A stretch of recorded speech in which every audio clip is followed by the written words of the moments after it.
Now, the West African regional bloc ECOWAS have sent a delegation to Niger to negotiate with coup leaders. Defense chiefs for the regional bloc met here in Abuja for an extraordinary summit to discuss military intervention, citing it as a last resort. Now, ECOWAS has imposed sanctions on Niger and say it could authorize the use of force if President Mohamed Bazoum is not reinstated. Events that transpired in one of our countries on 26 July 2023 has reverberated across our borders, affecting us all. The recent coup d'etat in the Republic of Niger is one event that calls for our collective attention and a united response. We must face the challenges of restoring democratic governance in Niger head-on, drawing on our shared experiences, wisdom, and collective resolve. If we can avoid a peaceful restoration of constitutional order in the country, so again, that is our preferred option. But we have to prepare for all eventualities. And Excellencies, you are here for the final eventuality, the last resort. That is planning for a possible intervention to restore constitutional order. To help make sense of all that, I'm joined by an international security analyst who's a certified anti-terrorism specialist and is the African representative of the Global Anti-Terrorism Accreditation Board, David Otto. Good to see you, David, and thanks for your time. Thank you. Well, not a good time for many living in the subcontinent, asking what exactly is happening. When you hear ECOWAS, it reminds you of ECOMOG, it reminds you of quite a number of things. But quickly, make sense of what is happening at the moment. 15 countries within ECOWAS, 5 already under military rule, and 10 meeting here in Abuja. Well, I think we experienced in a coup pandemic. A coup pandemic? Yes, and this is one of the reasons why ECOWAS has to do two things. One, it has to institute a proactive preventative measure, and then it has to be hard, in terms of how it approaches countries that are experiencing a coup. What is happening in the region will further destabilize the entire West, but also Central Africa region if nothing is done.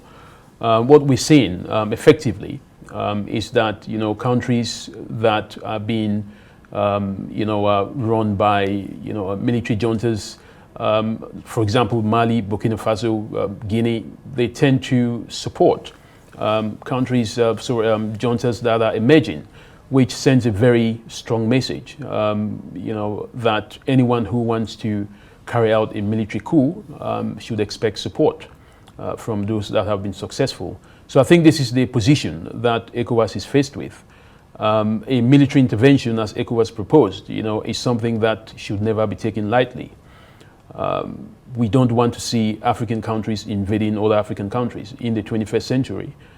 It is bad news for the development of the continent. So what we want to see is much more proactive measures, but we are in we are in difficult times, and decisions have to be made based on, so many factors that must be considered. Is it okay to say the ECOWAS leaders were too quick to have spoken about military action against Niger? In international diplomacy, when you make a threat, when you issue an ultimatum, you should be ready to enforce that ultimatum.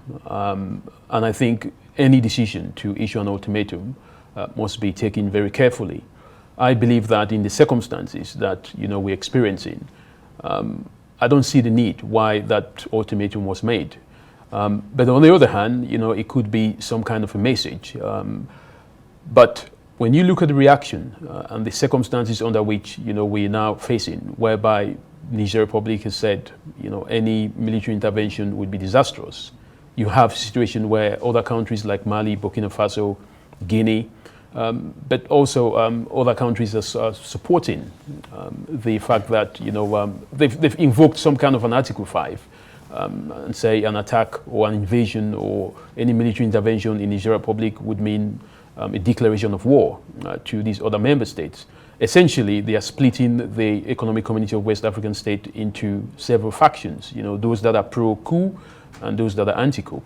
This is not, what we do want. I believe that what ECOWAS should have done was to pursue strictly non-kinetic approaches, suspensions, sanctions, and then to reserve, any military intervention in some kind of, as a last card. I don't believe that, that decision to say they would, give a 7 days ultimatum was the best decisions to have been made. It's a little bit hasty.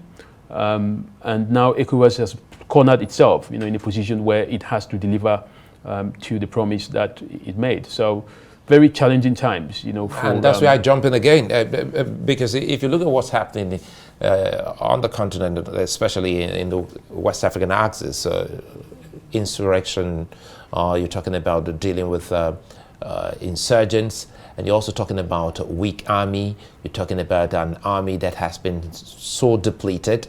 And do they have the wherewithal to carry out such operation in Niger in the first place? There is no appetite for war in West Africa.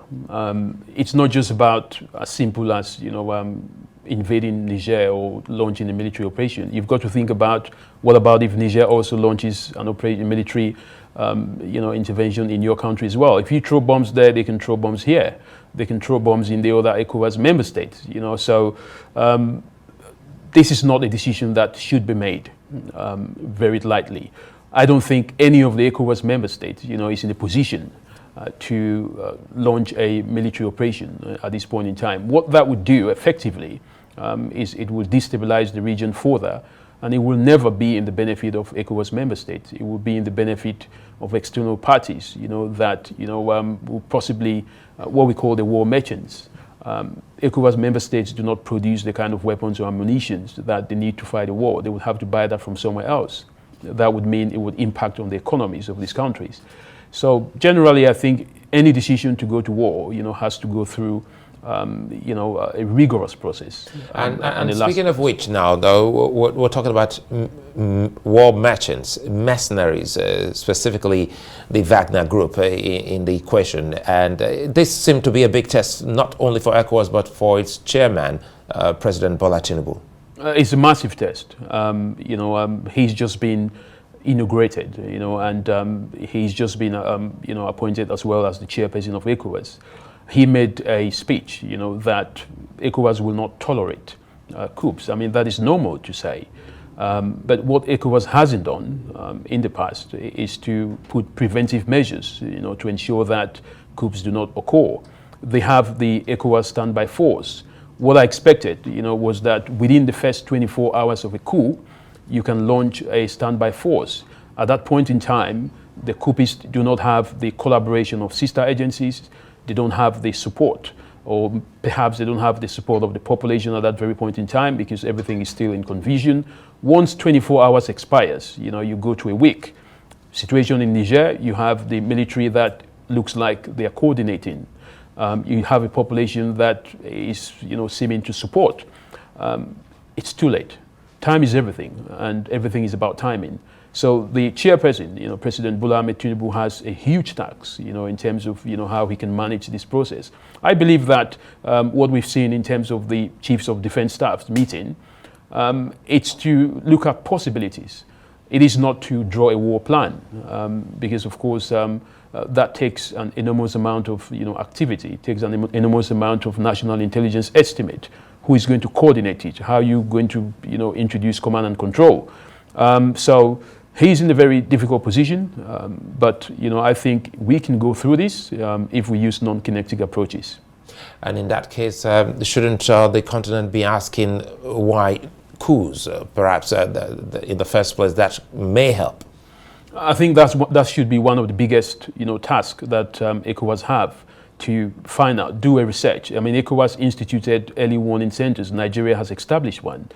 They should be able to go down to the wire and find out, why do we have coups d'etats, and in specific countries. Why don't other countries that used to have coups d'etats, what have they done? Nigeria is an example. I think they are in a perfect position to give advice in terms of, what other countries within ECOWAS should do, and not just ECOWAS, within the African continent.